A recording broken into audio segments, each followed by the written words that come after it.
Elkarretaratzea egin dute Eusko Jaurlaritzaren Bilboko delegaritzaren aurrean pobrezia eta murrizketen aurka. Gaur goizean aurkeztu da diru sarrera bermatzeko errentaren proiektua bozketara.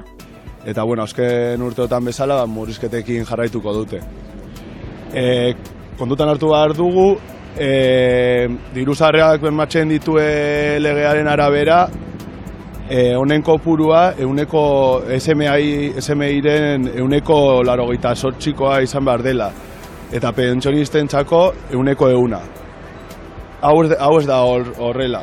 Bizkaiko kolektibo sozial desberdinak batu dira gaur gobernuaren egoitzaren aurrean, 4 komun jarri dituzte lurrean, eta han eseri dira adierazteko barruko arropan uzten diela neurriek. Horren bidetik, lemak esaten du pobrezia eta murrizketak kaka bat direla. Honekin azaldu nahi izan dute, 213.000 pertsonek pobrezia atalasearen behetik kobratzen dutela pentsioa.